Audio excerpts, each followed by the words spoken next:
Subscribe now and press the bell icon. Never miss an update. A very good afternoon to everyone out there and a very good afternoon again. आज है session हमारा top 10 vocabulary का and it's 25th May and a very good afternoon to everyone. जितने भी लोग channel में new है channel को सब्सक्राइब कर देंगे, बेल आइकन को हिट कर देंगे for all the notifications and update, और इस वीडियो को लाइक एंड शेयर कर देंगे ताकि सभी लोग हमारे साथ कनेक्ट हो सके। So we are back with the most important top 10 vocabulary जो सिर्फ आपके एग्जाम के लिए इंपॉर्टेंट नहीं है बल्कि ओवरऑल डेवलपमेंट के लिए और आपकी ग्रामर को हेल्प करने के लिए, सपोर्ट करने के लिए भी बहुत ज्यादा जरूरी है। सो जल्दी सेशन को शुरू करते हैं with a first word and a very good afternoon everyone. Like कर देंगे, शेयर कर देंगे और कोई क्वेरी हो तो चैट बॉक्स में भी लिख दीजिएगा। चलिए तो here goes the first word, समझते हैं इसे बहुत अच्छे से। And the first word is rhetoric. अगर मैं रेटोरिक वर्ड की बात करूं तो पहले तो इस इमेज को देख लेते हैं। इस इमेज में ऐसा लग रहा है कि कोई इंसान बहुत ही फर्मली किसी बात को कह रहा है, बहुत ही फर्म तरीके से अपनी बात को क्या कर रहा है, सामने रख रहा है। रेटोरिक वर्ड का मतलब सिर्फ लैंग्वेज में ही नहीं बल्कि लिटरेचर में भी बहुत ज्यादा जरूरी है, क्योंकि रेटोरिक एक टेक्निक है। रेटोरिक एक ऐसी टेक्निक है जिससे अपनी बात को कहा जाता है। हो सकता है वो स्पोकन फॉर्मेट में हो सकता है वो रिटन फॉर्मेट में भी हो, और इसमें आप क्या करते हैं, इसमें आप सामने वाले को अपनी बातों से कन्विंस करने की कोशिश कर रहे होते हैं। द आर्ट ऑफ इफेक्टिव और persuasive speaking or writing, especially the use of figure of speech and other compositional techniques, यानी एक ऐसी टेक्निक जिससे आप क्या करते हैं, आप सामने वाले को परसुएड करने की कोशिश करते हैं, अपनी बात को मनवाने की, अपनी बात पे कन्विंस करने की अगर आप कोशिश करते हैं। और इसके साथ साथ इसमें बहुत सारे फिगर ऑफ स्पीचेस का भी यूज किया जाता है। फिगर ऑफ स्पीचेस क्या होते हैं, जल्दी से बताएंगे सभी एवरीवन, क्या होते हैं figure of speech. So figure of speech वो टेक्निक होती है जिसमें हम वर्ड्स को एक अलग तरीके से दिखलाते। जैसे अगर मैं कहूं ही इज लाइक अ कह सकते हैं स्टिक, तो इसका मतलब क्या है, मैं कंपेयर कर रही हूँ, और लाइक का यूज कर रही हूँ तो ये एक सिमिली हो गया। कई सारे ऐसी टेक्निक्स होते हैं जिससे हम वोकैबुलरी और वर्ड्स को ऑर्नामेंटल बनाते हैं और ज्यादा डेकोरेटिव बनाते हैं, और उसे ही कहते हैं figure of speech. For example कोई बोलते बोलते अगर उसके बीच में कोई ईडियम यूज कर ले तो उसे हम क्या कहते हैं, उसे हम यूज करता है कोई इंसान तो कहते हैं कि उसकी लैंग्वेज और बोलने की टेक्निक बहुत ज्यादा अच्छी है, तो वो भी एक रेटोरिक टेक्निक हो जाएगी। तो रेटोरिक का मतलब आप ऐसे बात कर रहे हो कि सामने वाला आपकी बात से कन्विंस हो जाए, परसुएड हो जाए और बहुत ज्यादा अट्रैक्टिव लगे आपकी बात। सिनोनिम्स की बात करते हैं। ओरेटरी, ओरेटर जो बात कर रहा हो। एलोक्वेंस से बहुत अच्छे तरीके से बात करना। परसुएशन, किसी को परसुए करना। डिस्कोर्स या फिर आर्टिकुलेशन, आर्टिकुलेशन भी बोलने या प्रेजेंट करने की टेक्निक के लिए वर्ड हम यूज करते हैं। तो ये सारे क्या हो जाएंगे, सारे के सारे सिनोनिम्स हो जाएंगे ऑफ द वर्ड रेटोरिक। आगे बढ़ते हैं। एंटोनिम्स हो जाएगा साइलेंस, कुछ ना बोलना, अपनी बात को सामने रखना ही ना। इन आर्टिकुलेशन, बात तो सामने रखने लेकिन बड़े ही बेसिक फॉर्मेट में, या फिर कंसाइजनेस, इन डेप्थ या डिटेल्ड तरीके से किसी बात को अगर नहीं कहा गया है तो ये सारे क्या हो जाएंगे, ये सारे ऑपोजिट्स हो जाएंगे, एंटोनिम्स हो जाएंगे of the word rhetoric. Clear हो गया।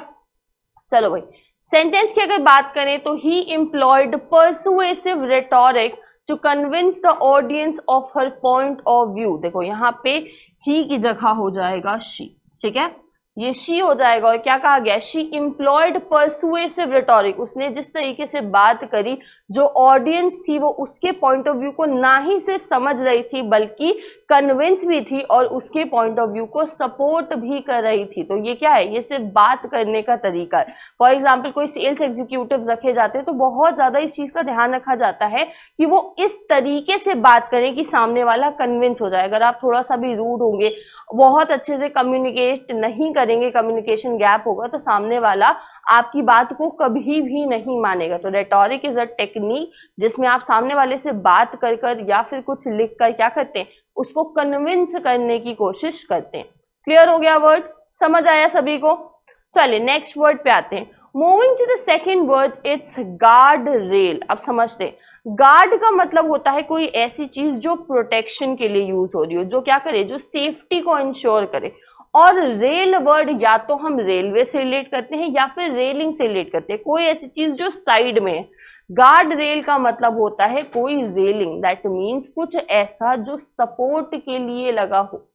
अ स्ट्रॉन्ग मेटल और wooden bar along the side of a road और walkway intended to prevent people और व्हीकल फ्रॉम फॉलिंग ऑफ, कोई गिर ना जाए, किसी को चोट ना लग जाए, इसके लिए क्या किया जाता है, जो सड़क होती है या जो वॉकवे होता है जहां पे लोग चलते हैं वहां पे एक मेटल का या फिर वुडन का साइड बार लगा दिया जाता है, जिससे अगर मान लीजिए कहीं कोई गलती से एक्सीडेंट भी हो जाए बाय चांस, तब भी गाड़ी नीचे ना गिरे और लोगों को भी बाय चांस कोई ऐसा इशू आ जाए तो बाय चांस कहीं लोग ना गिर जाए, तो उसकी सेफ्टी के लिए क्या किया जाता है, साइड में रेलिंग बना दी जाती है और उसे ही हम क्या कहते हैं, उसे हम कहते हैं गार्ड रेल। बिल्कुल वैसा ही जैसे हमें इस इमेज में भी देखने को मिल रहा है, ये रोड गई हुई है और साइड में जो बैरियर आपको देखने को मिल रहा है इसे हम क्या बोलेंगे, इसे हम बोलते हैं गार्ड रेल, जो क्या कर रहा है, एक सेफ्टी को इंश्योर कर रहा है ताकि कुछ भी या कोई भी नीचे ना गिरे। आगे बढ़ते हैं, इसके सिनोनिम्स क्या हो जाएंगे, सेफ्टी बैरियर, बैरियर ऐसा कुछ जो रोके, तो कुछ ऐसी चीज जो क्या करे, सेफ्टी को इंश्योर करे, है ना। रेलिंग हो गई, हैंड रेल हो गया। अब हैंड रेल और रेलिंग में क्या फर्क है, रेलिंग का मतलब होता है कुछ ऐसा जो सेफ्टी सिक्योरिटी को, हैंड रेल का मतलब है सेफ्टी सिक्योरिटी के लिए तो है ही, साथ में आप उसे हाथ से पकड़ के आगे भी चल सकते हो। जैसे जो ओल्ड लोग हो जाते हैं, है ना, एज्ड पर्सन हो सकते हैं, हमारे घर में भी होते हैं, वो जब स्टेयर से उतरते हैं तो क्या करते हैं, हैंड रेल जो साइड में कह सकते हो एक तरीके की रेलिंग होती है उसे पकड़ पकड़ के उतरते हैं, तो वो क्या देता है, वो उन्हें एक सपोर्ट देता है। या फिर फेंस, फेंस मतलब फेंस, अब फेंस बड़ा ही कॉमन वर्ड है, फेंस किसी भी जगह लग सकती है, गार्डन में फेंसिंग हो सकती है, आपके घर की फेंसिंग हो सकती है, किसी के खेत की फेंसिंग हो सकती है, रोड की फेंसिंग होती है। फेंस का मतलब कुछ भी ऐसा जिससे या तो कोई क्रॉस ना कर सके या आप कह सकते हो उसे सेफ्टी के लिए लगाया जाता है। तो गार्ड रेल का मतलब हो गया कोई ऐसी चीज जो गार्ड करे, जो सेफ्टी और सिक्योरिटी का काम करे।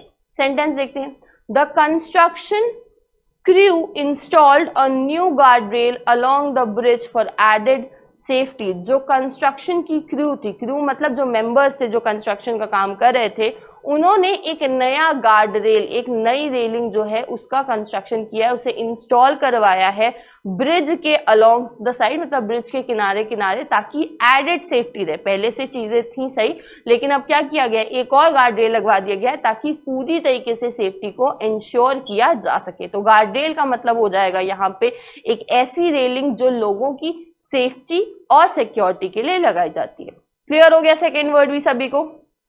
चलिए नेक्स्ट वर्ड पे आते हैं। Our third word is devout. Devout word का मीनिंग क्या हो जाएगा, देखो यहां अगर हम इमेज देखें तो ऐसा लग रहा है कि दो लोग हैं जो क्या करें, जो वर्शिप कर रहे हैं, ठीक है, कहीं ना कहीं गॉड को याद कर रहे हैं, वर्शिप कर रहे हैं, ध्यान लगाने की कोशिश कर रहे हैं। और डिवाउट का मतलब भी यही होता है, कोई ऐसा पर्सन जो क्या हो, जो बहुत ज्यादा धार्मिक हो। क्योंकि हम क्वालिटी की बात करें तो पार्ट ऑफ स्पीच क्या हो जाएगा, पार्ट ऑफ स्पीच हो जाएगा हमारा एडजेक्टिव। हैविंग और शोइंग डीप रिलीजियस फीलिंग और कमिटमेंट, बहुत ही डीप रिलीजियस फीलिंग दिखाना या फिर कमिटमेंट दिखाना रिलीजन के प्रति, उसे क्या कहते हैं, डिवाउट। की वो इंसान क्या है, बहुत ही ज्यादा डिवाउट है, बहुत ही ज्यादा भक्ति में है, बहुत ज्यादा धार्मिक है, रिलीजन को बहुत ज्यादा फॉलो करता है, उनके जितने भी रूल्स हैं उन्हें फॉलो करता है और बहुत ज्यादा वर्शिप करने में या गॉड की तरफ इंक्लाइंड है, उसे हम क्या कहते हैं, उसे हम कहते हैं डिवाउट। क्लियर हो गई बात। अब कुछ लोग ऐसे होते हैं जो घर में फैमिली में रह के बहुत डिवाउट होते हैं, कुछ लोग ऐसे होते हैं जो फाइनली क्या करते हैं, एक तरीके से कह सकते हो कि जैसे नन्स हो गई, मॉन्क्स हो गई, तो वो छोड़ भी देते हैं घर, रिनाउंस कर देते हैं अपना घर और फिर डिवाउट सिर्फ गॉड में ही ध्यान लगाते हैं। तो अलग अलग तरीके हैं, बट डिवाउट का मतलब होता है कोई ऐसा पर्सन जो बहुत ज्यादा धार्मिक है। आगे समझते हैं, सिनोनिम्स हो जाएगा कोई ऐसा पर्सन जो रिलीजियस है, कोई ऐसा पर्सन जो रेवरेंट है। ये रेवरेंट वर्ड ज्यादातर सबसे ज्यादा अगर यूज होता है तो क्रिश्चियनिटी में यूज होता है, ठीक है, क्रिश्चियनिटी में रेवरेंट वर्ड को बहुत ज्यादा यूज करते हैं। या कुछ ऐसा जो होली है, होली का मतलब वैसे तो होता है प्योर एंड पायस, लेकिन यहाँ पे धार्मिक के सेंस में भी हम होली वर्ड को यूज कर सकते हैं, something that is related to god and thus is it pure. ठीक है, समझ आ गया। चलो भाई आगे देखते हैं, इसके एंटोनिम्स क्या हो जाएंगे, कोई ऐसा इंसान जो फेथलेस है, जिसे किसी भी चीज में फेथ नहीं है, किसी भी चीज में भरोसा नहीं है। गॉडलेस यानी कहीं ना कहीं गॉड में भरोसा नहीं, या इम्पायस ऐसा इंसान जो इम्प्योर है। अब समझना, इस वर्ड को तो स्पेशली ध्यान से समझना। क्या जो इंसान धार्मिक नहीं है वो प्योर नहीं है, ऐसा नहीं कहने की कोशिश की जा रही। यहाँ ऐसा कहने की कोशिश की जा रही है कि ऐसा इंसान जो गॉड में बहुत ज़्यादा बिलीव करता है, उसके सेंस में हमने होली वर्ड यूज़ किया, और उसका ऑपोजिट क्या हो जाएगा, ऐसा कोई जो प्योर ना हो, तो इम्पायस उस सेंस में यूज यहाँ पे किया गया है। तो जब भी आप स्ट्रिक्ट ऑपोजिट्स देखते हो तो कई बार आपको एक प्योरली नेगेटिव वर्ड भी देखने को मिल सकता है। सेंटेंस देखते हैं। Louis became an extremely devout and aesthetic man. That means Louis क्या बन गया, एक बहुत ही धार्मिक और भगवान में ही ध्यान लगाने वाला पर्सन बन चुका है। तो डिवाउट का ये सेंटेंस यहाँ पर हो जाएगा। क्लियर। डिवाउट का मतलब कोई ऐसा इंसान जो बहुत ज्यादा धार्मिक है, भगवान में बहुत ज्यादा बिलीव करता है, प्योरिटी की तरफ बहुत ज्यादा इंक्लाइंड है। चलिए नेक्स्ट आते हैं। And our next word is macabre. Macabre word का मीनिंग क्या होता है, जैसा कि दिख रहा है यहाँ पे कुछ डेंजरस दिख रहा है, बट मैकबर्ड का मतलब होता है कोई ऐसी चीज जो बहुत ज्यादा भयानक है, बहुत ज्यादा डेडली है, और उसके साथ साथ बहुत ही डेंजरस भी है। क्योंकि क्वालिटी की बात करें तो पार्ट ऑफ स्पीच फिर से एडजेक्टिव हो जाएगा। Disturbing and horrifying because of involvement with और डिपेक्शन ऑफ डेथ एंड इंजरी। कुछ ऐसा जिसके अंदर डेथ इन्वॉल्व हो, इंजरी इन्वॉल्व हो, और ऐसी चीजें जो बहुत डिस्टर्ब, किसी को क्या कर दे, बहुत रेस्टलेस कर दे, बेचैन कर दे, डरा दे, हॉरिफाइंग हो, क्योंकि उसके अंदर डेथ और इंजरी इन्वॉल्व है। तो मैकबर्ड का मतलब कोई ऐसी भयानक चीज जिसके अंदर डेथ का इन्वॉल्वमेंट है, इंजरी का इन्वॉल्वमेंट है, और वो चीजें कैसी हैं, बहुत ज्यादा डेंजरस हैं। उस सेंस में हम मैकबर्ड वर्ड का यूज करते हैं।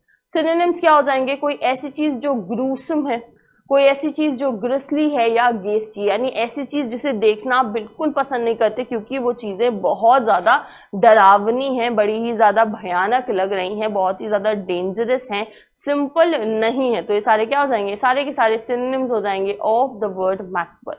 आगे बढ़ते हैं।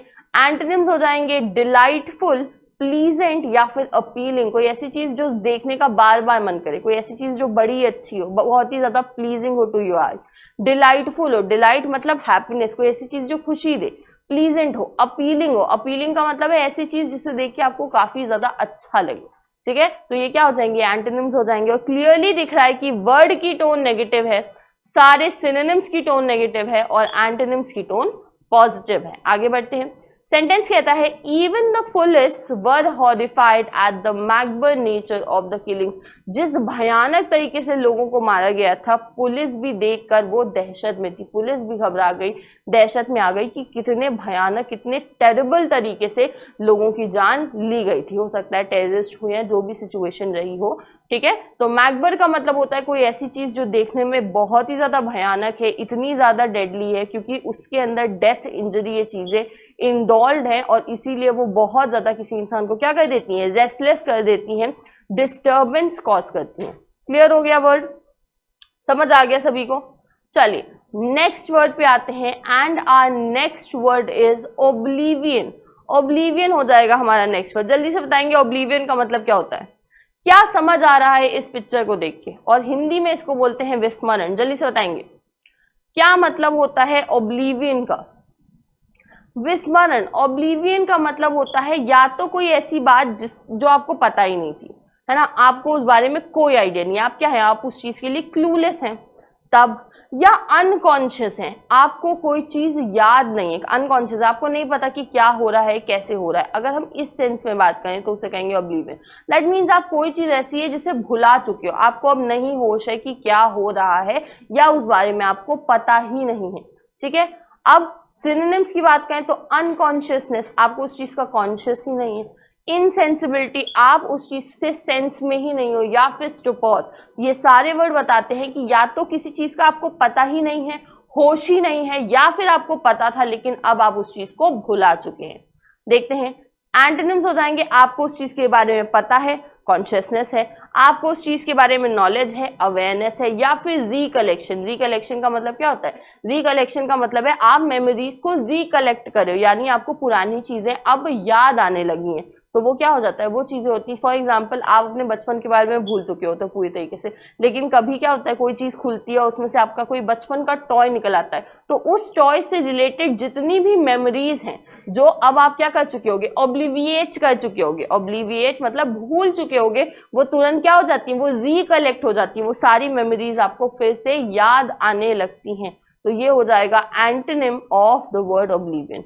सेंटेंस देखते हैं। The old photographs brought back memories that had long been buried in the depths of oblivion. That means जो पुरानी फोटोज थी उन्होंने क्या कर दी, पुरानी जितनी भी यादें थी उनको ताज़ा कर दिया। जो बहुत सालों पहले की बातें थी जो अब हम लोग भूल चुके थे, याद भी नहीं आती थी, लेकिन कहीं ना कहीं उन पुरानी फोटोज को देख के, फोटोग्राफ्स को देख के, मेमोरीज को देख के वो सारी यादें क्या हो गई, बिल्कुल रिफ्रेश हो गई। तो ये क्या हो जाएगा, ये हो जाएगा example of the word oblivion. Clear हो गया सबको?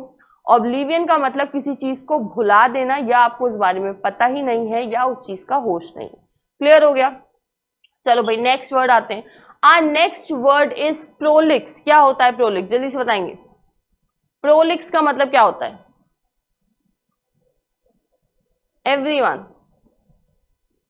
चलो मैं एग्जाम्पल लेती हूँ। फॉर एग्जाम्पल आपका कल एग्जाम है और आपको आज पता चला है, तब आप क्या करते हो, तुरंत बुक लेके बैठते हो। लेके तो कई लोग बैठते होंगे लेकिन कंप्लीट नहीं कर पाते। क्यों? क्योंकि बहुत सारी बुक्स ऐसी होती है जिनका स्टाइल बहुत ही प्रोलिक्स होता है। प्रोलिक्स का मतलब ऐसी चीजें या कोई ऐसा टेक्स्ट जो बहुत ही डिटेल में हो, बहुत ज्यादा डिटेल में हो, बहुत ज्यादा लेंदी हो, अगर उसकी बात हम कर रहे हैं तो उसे हम कहते हैं प्रोलिक स्टाइल। या तो बोलने में या राइटिंग में कोई ऐसी चीज जिसमें क्या हो, टू मेनी वर्ड्स, यानी बहुत सारे शब्द हो, कोई ऐसी चीज जो बड़ी ही लेंदी है, बहुत ज्यादा लेंदी है टू डील विद इट, तो उसको क्या कहते हैं, उसको कहते हैं प्रोलिक स्टाइल। इसका ऑपोजिट क्या होगा, एकदम कंसाइज, या कोई चीज बहुत ही कॉम्पैक्ट है। सिनोनिम्स क्या हो जाएंगे, कोई ऐसी चीज जो बहुत लेंदी है, लॉन्ग वाइंडेड है, या वर्बोस है। दैट मीन्स इन सब में ही हम बात कर रहे हैं बोलने या लिखने की लेंथ की, यानी कोई चीज कैसी है, काफी ज्यादा लेंदी है टू अंडरस्टैंड और टू इंटरप्रेट। एंटोनिम्स क्या हो जाएंगे, कोई चीज बिल्कुल शॉर्ट है, एकदम कंसाइज है, कैसी है, एकदम कंपैक्ट है, या फिर ब्रीफ है, एकदम शॉर्ट में दी हुई है, एकदम कंपैक्ट है, एकदम कंसाइज है, बिल्कुल भी डिटेल में अगर नहीं है, तो वो क्या हो जाएंगे, वो सारे एंटोनिम्स हो जाएंगे of the word prolix. For example कई सारी बुक्स के क्या आते हैं, कंसाइज वर्जन्स भी आते हैं, कंपैक्ट वर्जन्स आते हैं, जिसमें शॉर्ट में वही चीजें दी होती हैं, सिर्फ पॉइंटर्स दिए होते हैं, बहुत ज्यादा डिटेलिंग नहीं की होती है। सेंटेंस क्या हो जाएगा, द ऑथर्स प्रोलिक स्टाइल। जो ऑथर का स्टाइल था वो बड़ा ही प्रोलिक्स था, हर बात को डिटेल में लिखना, एट लेंथ लिखना, उससे बुक की सेल्स में कोई भी इंक्रीमेंट देखने को नहीं मिला। यानी जिस तरीके से उस बुक को लिखा गया था एकदम डिटेल्ड फॉर्मेट में, उससे उस बुक की बिक्री पे, उस बुक की सेल्स पे कोई भी बेनिफिट देखने को नहीं मिला। तो ये क्या हो जाएगा, ये हो जाएगा प्रोलिक स्टाइल। तो प्रोलिक्स का मतलब क्या हुआ, प्रोलिक्स का मतलब हुआ कोई ऐसी चीज जिसे बहुत ही इन डेप्थ या फिर बहुत ही डिटेल में लिखा गया है। क्लियर? आगे बढ़ते हैं।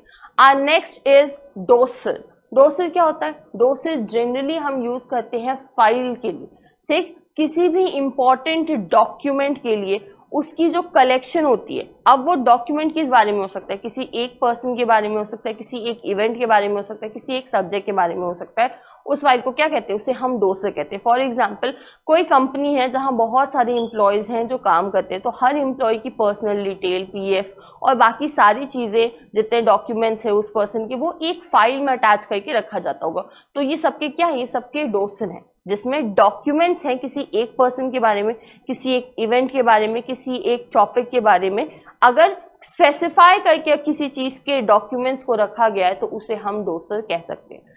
इन सिंपल वर्ड जैसे क्या कहेंगे, कोई फाइल है, ठीक है, जिसके अंदर कंटेंट है, कोई रिपोर्ट है जब हम किसी सब्जेक्ट या इवेंट की बात करेंगे, या फिर डेटा है, डेटा, डाटा आप जो कहना चाहो, ठीक है। तो कोई डेटा है, किसी पर्सन के बारे में भी डेटा हो सकता है, किसी इवेंट, किसी सब्जेक्ट के बारे में भी हो सकता है, या फिर आप कह सकते हो किसी सिचुएशन, किसी कंपनी से रिलेटेड भी इंपॉर्टेंट डॉक्यूमेंट हो सकता है। तो डोसिल का मतलब क्या हुआ, डोसिल का मतलब हुआ एक कलेक्शन ऑफ डॉक्यूमेंट जिसे एक पर्टिकुलर फाइल के अंदर अटैच किया जा सकता है, और वो किसी पर्सन, किसी इवेंट या किसी सब्जेक्ट के बारे में हो सकता है। इसके एंटोनिम्स कोई पॉसिबिलिटी नहीं है। फाइल का ऑपोजिट क्या होगा, ठीक, तो सेंटेंस क्या हो जाएगा, as the agent looked through the dossier for the case, जैसे ही उस एजेंट ने उस फाइल को देखा केस को समझने के लिए, she was surprise at how little information there was, वो बहुत सरप्राइज हो गई कि उसके अंदर तो ना के बराबर इन्फॉर्मेशन थी, बहुत ही कम इन्फॉर्मेशन उस फाइल के अंदर थी। तो फाइल क्या थी, फाइल इंफॉर्मेशन का सोर्स थी जिसके अंदर बहुत ही कम इंफॉर्मेशन थी। तो ये हो जाएगा द करेक्ट यूजेज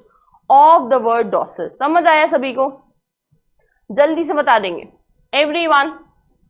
ओके, चलिए नेक्स्ट वर्ड पे आते हैं, and our next word is consternation, a very important word. ये वर्ड करंट सिचुएशन में बड़ा ही ज्यादा इंपॉर्टेंट होता जा रहा है और हमें बहुत सारे आर्टिकल्स में, बहुत सारी न्यूज में ये वर्ड देखने और सुनने को भी मिल रहा है, दैट इज कॉन्स्टर्नेशन। ठीक है, अब कॉन्स्टर्नेशन वर्ड का मतलब क्या होता है, हिंदी में तो यहाँ पे लिखा हुआ है, बट पहले हम देख लेते हैं मिकी माउस को। तो मिकी माउस क्या कर रहा है, मिकी माउस इधर उधर देख रहा है और जिस तरीके से ये फिंगर्स अपनी ग्रास्प किए हुआ है अपने टीथ के बिटवीन, ऐसा लग रहा है कि किसी बात से क्या है, बहुत ज्यादा परेशान है, चिंतित है। तो कॉन्स्टर्नेशन का मतलब क्या होता है, कॉन्स्टर्नेशन का मतलब भी होता है चिंता करना, बिल्कुल जैसे यहाँ पे ये कैरेक्टर कर रहा है। तो कॉन्स्टर्नेशन का मतलब क्या हो गया, चिंता करना। फीलिंग्स ऑफ एंजाइटी और dismay typically at something unexpected, कुछ ऐसा हो गया जो आपने एक्सपेक्ट नहीं किया था, जिसकी वजह से आप डिसमेड यानी बहुत ज्यादा क्या हो गए हैं, बहुत ज्यादा शॉक्ड हो गए हैं, परेशान हो गए हैं और शॉक्ड भी हो गए हैं, और अब आपको क्या हो गई, बहुत ज्यादा एंजाइटी हो रही है। फॉर एग्जाम्पल, आपने एक्सपेक्ट किया था कि गर्मियों की छुट्टियां हो गई हैं, अब एग्जाम्स कब होंगे, उसके बाद होंगे, गर्मियों की छुट्टियां होने वाली है उसके बाद एग्जाम्स होंगे, बट स्कीम आ जाती है कि 2 या 3 दिन के बाद ही एग्जाम्स या फिर टेस्ट है। तो ये क्या हो सकता है, ये एक कॉन्स्टर्नेशन का पॉइंट हो सकता है, ये एक चिंता करने का पॉइंट हो सकता है, जिसकी वजह से आपको क्या हो, आपको बहुत ज्यादा परेशानी हो रही हो, आप बहुत ज्यादा शॉक्ड हो, एंशियस हो। क्यों, क्योंकि ये ऐसी चीज है जो आपने एक्सपेक्ट नहीं की थी और दस आप इस चीज के लिए प्रिपेयर्ड भी नहीं थे। तो कॉन्स्टर्नेशन का मतलब हो गया किसी चीज के लिए परेशान होना या फिर चिंतित होना। सिनोनिम समझते हैं, डिसमेड यानी शॉक्ड, पर्टर्बेशन या एंजाइटी, दैट मीन्स आप किसी चीज के लिए क्या हो, बहुत ज्यादा वरिड हो, परेशान हो, अगर टेंस हो, तो वो सारे सिनोनिम्स हो जाएंगे ऑफ द वर्ड कॉन्स्टर्नेशन। एंटोनिम्स देखते हैं, कंफर्ट, कोई ऐसी चीज पता था हमें एग्जाम होने वाले, आपने प्रिपरेशन ऑलरेडी करके रखी है, कोई टेंशन नहीं है, तो आप क्या हो, आप कंफर्ट हो। कंसोलेशन यानी किसी को शांत करना, है ना, कोई बहुत ज्यादा शॉक्ड है तो उसे रिलीफ करना, शांत करना, ताकि वो और ज्यादा परेशान ना हो। तो ये सारे क्या हो जाएंगे, सारे एंटोनिम्स हो जाएंगे ऑफ द वर्ड कॉन्स्टर्नेशन। समझ आया, क्लियर है सबको?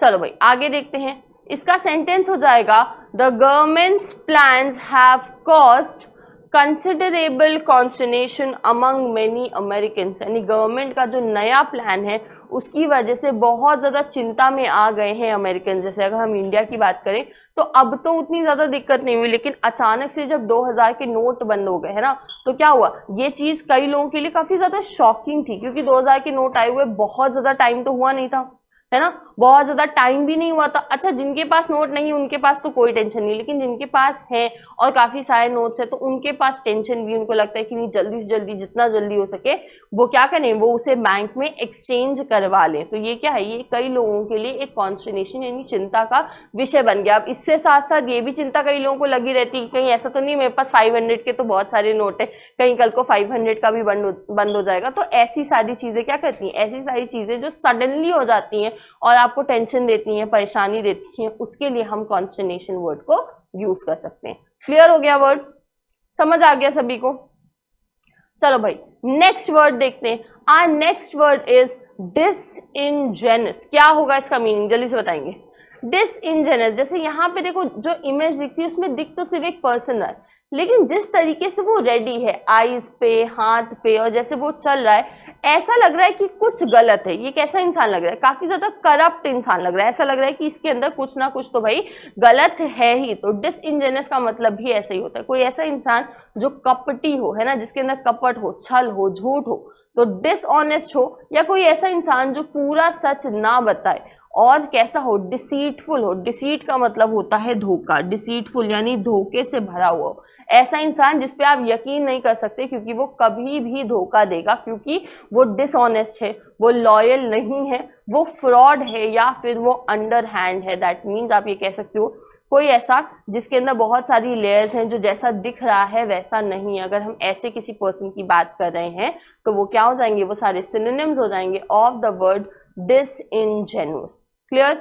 आगे देखते हैं इसके एंटोनिम्स क्या हो जाएंगे। कोई ऐसा इंसान जो ऑनेस्ट है, जो ट्रूथफुल है, जो सिंसियर है, जो जेन्युइन है, जो हमेशा सच बोले और सच के ही साथ आगे खड़ा रहे, उसे क्या बोलेंगे, वो सारे एंटोनिम्स हो जाएंगे ऑफ द वर्ड डिसइनजेनियस। आगे बढ़ते हैं, सेंटेंस देखते हैं। While Catherine pretended to be trustworthy, she was in reality a disingenuous woman who would do whatever it took to get her way। That means वैसे तो कैथरीन दिखाती है कि वो बड़ी ही लॉयल है, बड़ी ही सच्ची है, लेकिन असलियत क्या है? असलियत है कि वो एक धोखेबाज औरत है और वो कभी भी अपना काम बने और बाकियों की वो चिंता नहीं करेगी, अपने लिए वो कुछ भी कर सकती है। दैट मीन्स वो डिसीटफुल है, उस पर भरोसा कभी भी किसी भी चीज के लिए नहीं किया जा सकता। तो ये क्या हो जाएगा, ये हो जाएगा example of the word disingenuous. Clear हो गया? समझ आ गया सभी को ये वर्ड? चलो भाई, लास्ट वर्ड फॉर टुडे जल्दी से बताएंगे। पेरिग्रिनेशन क्या होगा, इसका मीनिंग? ये वर्ड तो हमने पहले भी पढ़ रखा है, दैट इज पेरिग्रिनेशन। जल्दी से बताएं। पेरिग्रिनेशन वर्ड की अगर मैं बात करूं तो इसका मतलब होता है कोई जर्नी, कोई सफर या कोई वोयाज। कोई ऐसा पर्सन जो किसी जर्नी पे निकला है, लेकिन कैसे? ऑन फुट, यानी पैदल अगर किसी जर्नी पे निकला है तो उसे ज्यादातर पेरिग्रिनेशन बोलते हैं। बिल्कुल जैसे यहाँ पे पर्सन दिख रहा है बैग वगैरह टांगे हुए, जिस तरीके से कंफर्टेबल लूज क्लोथ पहने, ऐसा लग रहा है किसी जर्नी पे है, और कहीं ना कहीं ऐसा लग रहा है किसी रास्ते को, किसी जगह को तलाश करते हुए, सोचते समझते वो आगे बढ़ने की कोशिश कर रहा है। हो सकता है उसके हाथ में मैप भी हो। तो पेरिग्रिनेशन का मतलब क्या होता है? पेरिग्रिनेशन का मतलब होता है कोई सफर, कोई लंबी सी जर्नी जिसमें आप ट्रैवल करते हो अलग अलग जगह, है ना, अलग अलग जगह अगर आप ट्रैवल कर रहे हो, स्पेशली ऑन फुट, पैदल चल के रास्ता ज़्यादातर कवर कर रहे हो और आप ऐसी जगह पर अगर घूम रहे हो तो उसे बोलते हैं पेरिग्रिनेशन। ऐसे बहुत सारे लोगों के इंसिडेंसेस, ऐसे बहुत सारे लोगों के एक्सपीरियंसेस हमें टीवी पे भी कई बार देखने को मिलते हैं कि मैं यहाँ गया था और फिर उन्होंने वहाँ पे क्या खाया, कैसे रहे, कौन सी जगह घूमी। तो ये सब भी पेरिग्रिनेशन का ही हिस्सा हो जाता है। ट्रैवल करना, वोयाज पे जाना, वोयाज का मतलब एक काफी लंबी सी यात्रा, लंबी सी jर्नी, और जर्नी तो कॉमन वर्ड है ही। इन सब में फर्क क्या आ जाएगा? सारे वर्ड्स अलग अलग कैसे हो जाएंगे, सिमिलर कैसे होंगे? देखो, सभी जर्नी की बात करें, फर्क वहां आ जाएगा जहां कुछ वर्ड्स ऐसे होंगे जो ये स्पेसिफाई नहीं कर रहे होंगे कि पैदल ही जाना है या किसी व्हीकल से ही जाना है, और कुछ वर्ड्स होंगे जो स्पेसिफाई कर रहे होंगे। ओवरऑल देखें तो सभी के सभी वर्ड्स जर्नी की ही बात कर रहे हैं।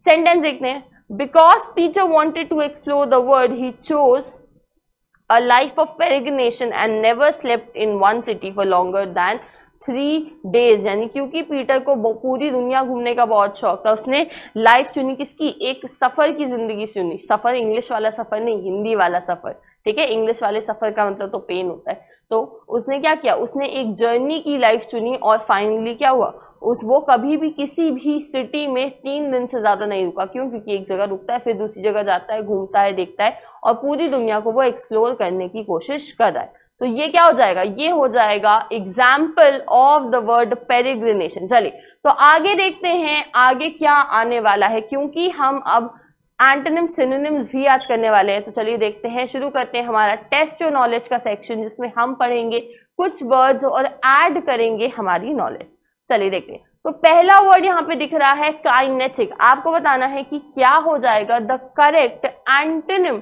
Of the word kinetic. जल्दी से बताएंगे क्या हो जाएगा? कोल्ड, स्टैटिक, स्ट्रेंज या फिर फुलिश। जल्दी से आंसर करेंगे।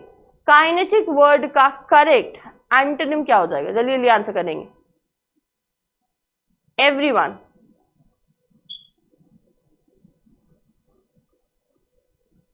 सभी बताएंगे। चलिए, so the time is up. और काइनेटिक वर्ड का ऑपोजिट हमें बताना था। काइनेटिक का मतलब होता है कोई ऐसी चीज जो मूवमेंट में हो। अगर हम एनर्जी के सेंस में भी बात करें तब भी वहां कैसी एनर्जी होती है? 2 तरह की होती है, पोटेंशियल होती है, एक काइनेटिक होती है। काइनेटिक मतलब मूविंग से कोई चीज रिलेटेड है। तो इसका ऑपोजिट क्या होगा? कोई ऐसी चीज जो अपनी जगह पे रुकी हो। कोल्ड का मतलब होता है ठंडा।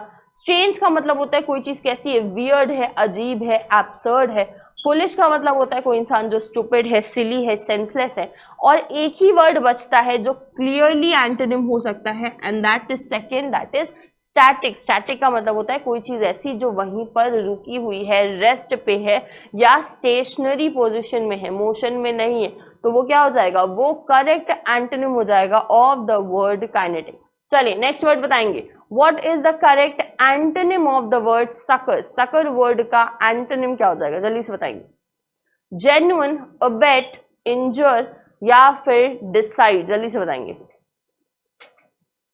एवरीवन। सकर वर्ड का एंटोनिम बताना है आपको।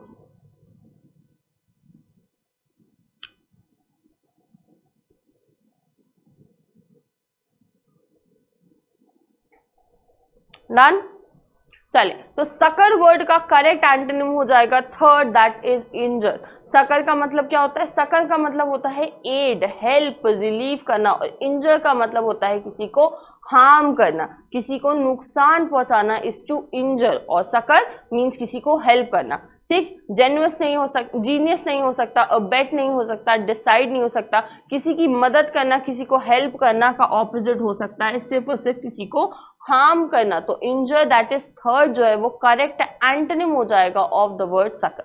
चलिए आगे बढ़ते हैं, what is the correct synonym और synonyms of the word probity. Probity word के सिनोनिम्स इसमें से क्या हो सकते हैं, ऑनेस्टी, डिसेंसी, मेंडेसिटी या फिर डिसाइड, जल्दी से बताएंगे एवरीवन।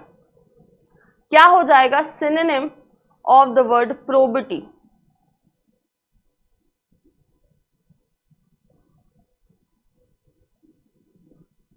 कर दिया सभी ने answer. So the correct answer is first and second both, honesty and decency. Probity के दोनों ही सिनोनिम्स हो जाएंगे।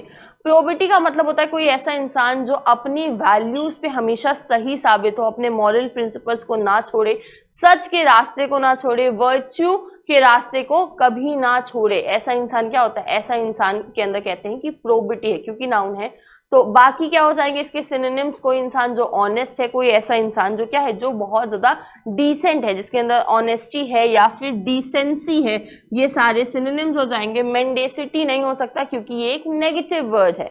डिसाइड नहीं हो सकता क्योंकि चॉइस की बात तो हो ही नहीं रही है। प्रोबिटी का मतलब कोई ऐसा इंसान जो हमेशा अपनी क्वालिटीज, अपने वैल्यूज, अपने मॉरल प्रिंसिपल्स पे दृढ़ रहे, खड़ा रहे। और ऑनेस्टी और डिसेंसी भी सिमिलर वर्ड्स हैं।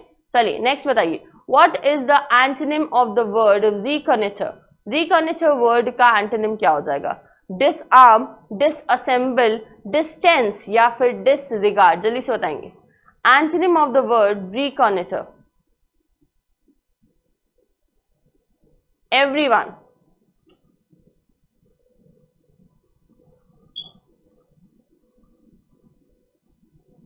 कर दिया सभी ने आंसर। चलिए, so the correct answer is fourth, that is disregard. Reconnoitre का मतलब क्या होता है, reconnoitre means to gain information और टू एक्सप्लोर, यानी किसी चीज पे और ज्यादा इंफॉर्मेशन इकट्ठा करना, और ज्यादा उस चीज के इन डेप्थ में जाना, उस चीज की लेयर्स में जाना, ड्वेल करना, या उस चीज को और ज्यादा एक्सप्लोर करना। और किसी चीज पे बहुत ज्यादा ध्यान देने का ऑपोजिट क्या हो सकता है, उस पर बिल्कुल ध्यान ना देना, उस चीज को बिल्कुल भी कह सकते हो टाइम ना देना, उस चीज को वैल्यू ना करना, उस चीज को इग्नोर या ओवरलुक करना। तो डिसरिगार्ड ही करेक्ट एंटोनिम हो जाएगा ऑफ द वर्ड रिकनेक्टर। बाकी वर्ड्स को देखते हैं। डिस्टेंस मतलब दूरी, डिसअसेंबल किसी चीज को, किसी अरेंजमेंट को क्या करना, अलग अलग कर देना। मैंने असेंबल किया था, इन चीजों को एक साथ असेंबल करके एक मॉडल बनाया था, अब मैंने सारे पार्ट्स को डिसअसेंबल कर दिया, ठीक है। डिसआर्म करना, आर्म का मतलब होता है वेपन, डिसआर्म कर देना यानी किसी को बिना हथियार का कर देना, निहत्था कर देना। दैट मीन्स अब उसके पास कोई भी वेपन्स, कोई भी हथियार नहीं है। तो करेक्ट आंसर हो जाएगा फोर्थ, दैट इज डिसरिगार्ड। जल्दी से बताएंगे, what is the correct synonym of the word enjoin. Enjoin word का सिनोनिम क्या हो जाएगा, सेवर, डिसलाइक, परमिट या फिर डिवोर्स, जल्दी से बताएंगे एंजॉइन वर्ड का सिनोनिम एवरीवन क्या हो जाएगा। चलिए, so the correct answer is third, that is to permit. Enjoin word का मतलब क्या होता है, एंजॉइन वर्ड का अगर हम बात करें तो मतलब होता है टू फॉरबिट और टू प्रोहिबिट, यहाँ पे बात करें हम एंटोनिम हो जाएगा, ठीक है, ये क्या हो जाएगा, ये करेक्ट एंटोनिम हो जाएगा यहाँ पे। तो एंटोनिम क्या हो जाएगा, एंजॉइन का एंटोनिम हो जाएगा किसी चीज को परमिट कर देना, किसी चीज को अलाउ कर देना। एंजॉइन मीन्स टू फॉरबिड और प्रोहिबिट, और परमिट क्या हो जाएगा, परमिट इसका करेक्ट एंटोनिम हो जाएगा, ठीक है। तो थर्ड जो है परमिट वो करेक्ट एंटोनिम हो जाएगा। डिवोर्स, डिसलाइक और सेवर, ये तीनों वर्ड्स ही रिलेट नहीं करते हैं। चलिए नेक्स्ट बताइए, कैस्टिगेट क्या हो जाएगा सिनोनिम, जल्दी से बताएंगे। न्यूटर, पनिश, बैनिश या फिर सेलिब्रेट, जल्दी से बताएंगे एवरीवन। कैस्टिगेट वर्ड का सिनोनिम क्या हो जाएगा,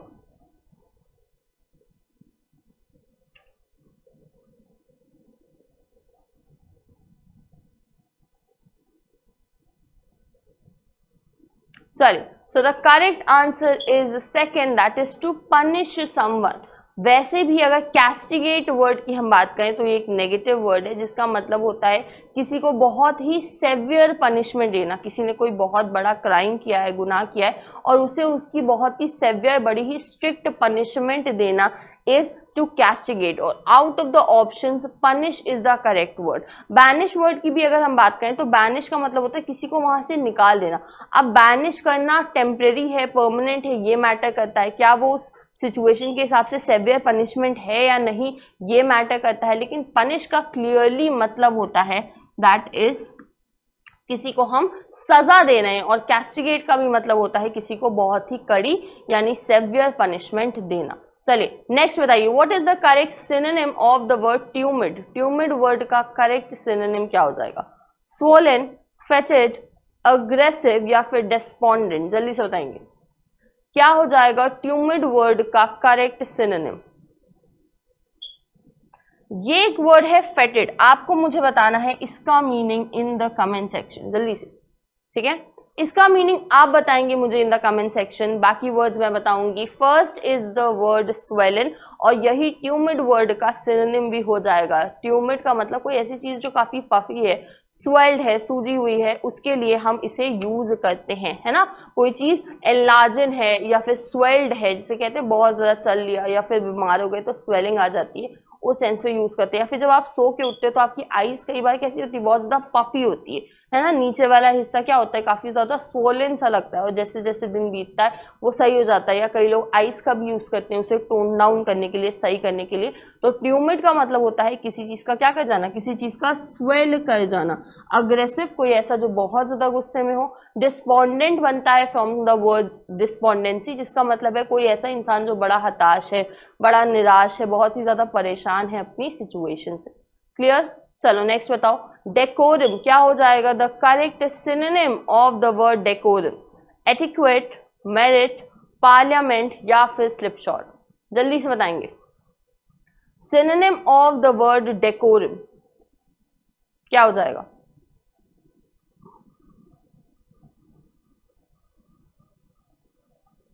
जल्दी से आंसर करेंगे सभी।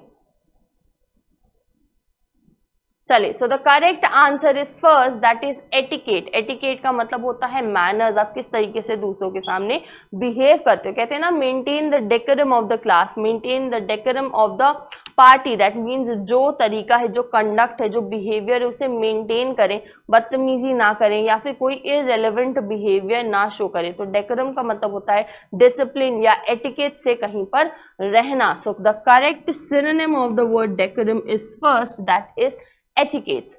आगे बढ़ते हैं और अब हम मूव करेंगे हमारे ईडियम्स पे, जल्दी से बताएंगे। फर्स्ट इज, दो ईडियम्स आज हम करेंगे। This is the first one, back against the wall. क्या हो जाएगा इसका meaning, leaning against a wall यानी एक वॉल की तरफ झुका होना। डिपेंडेंट ऑन समवन और something in a good condition या be in a difficult situation from where escape is difficult. Situation से बच के निकलना मुश्किल है, अच्छी सिचुएशन है, किसी पर या किसी चीज पर आप डिपेंडेंट है। बैक अगेंस्ट अ वॉल क्या मतलब हो जाएगा, जल्दी से बताएंगे। And the correct answer is fourth, that is to be in a difficult situation from where escape is difficult. ऐसी मुश्किल हालात या ऐसी मुश्किल सिचुएशन जहां से बच कर निकलना, जहां से एस्केप करना बहुत ज्यादा मुश्किल हो। तो फोर्थ जो है वो करेक्ट आंसर हो जाएगा। Back against the wall means ऐसी सिचुएशन जिससे निकलना आपके लिए क्या हो रहा है, बहुत ज्यादा मुश्किल हो रहा है। चलिए नेक्स्ट आते हैं, and the last one for today is bite off more than you can chew. क्या मतलब है? Demanding more than what is required, greedy for more, to try to do something that is too difficult for you, या फिर famish. जल्दी से बताएंगे। Bite off more than you can chew, जल्दी से बताएंगे क्या हो सकता है? आई नो फर्स्ट और थर्ड में सबसे ज्यादा कंफ्यूजन हो रहा होगा, but you need to tell me one, क्या हो जाएगा? And the correct answer is third, यानी आप कुछ ऐसा करने की कोशिश कर रहे हो जो आपके लिए बहुत ज्यादा डिफिकल्ट है, कोई ऐसा काम जो बड़ा ही मुश्किल है, लेकिन फिर भी आप क्या कर रहे हो? आप अटेम्प्ट कर रहे हो, आप कोशिश कर रहे हो कि आप उस काम को कर सको। ठीक है, क्लियर हुआ? चलिए, तो अब आपको हमें चैट बॉक्स में बताना है कि कितने क्वेश्चंस आपके सही हुए और कितने गलत, और उसके साथ साथ अगर वर्ड्स आपके गलत हो रहे हैं तो मेक श्योर करिए कि आप उसे नोट डाउन कर रहे हैं, पॉइंट 1। पॉइंट 2, आप उसे डेली बेसिस पे या वीकली बेसिस पे रिवाइज जरूर करें, क्योंकि बहुत ज्यादा कंटेंट पढ़ना इंपॉर्टेंट नहीं है। आप जितना पढ़े उसे एक साथ असिमुलेट करना, एक साथ रखना, और उसके साथ साथ उसे रेगुलर बेसिस पे, रेगुलर इंटरवल्स पे रिवाइज करना बहुत ज़्यादा ज़रूरी है। एंड मेक श्योर कि आप ये प्रोसेस ज़रूर फॉलो कर रहे हो। तो चलिए बढ़ते हैं the last section for today, हमारे होमवर्क सेक्शन की तरफ। And the 2 words that I am giving you all today for homework are incongruous and surmise. आपको क्या करना है? आपको इन दोनों ही वर्ड्स के मीनिंग, एंटोनिम, सिनोनिम और उसके साथ साथ word usage, that mean sentence लिखना है इन द कमेंट सेक्शन। उसके साथ साथ कोई डाउट एंड क्वेरी हो तो वो भी जरूर लिखिएगा। मेक श्योर करिएगा कि आप वर्ड्स को रेगुलर बेसिस पे रिवाइज कर रहे हैं। हम मिलेंगे कल in the afternoon sharp at 12:30। Till then take care, thank you everyone. Subscribe now and press the bell icon. Never miss an update.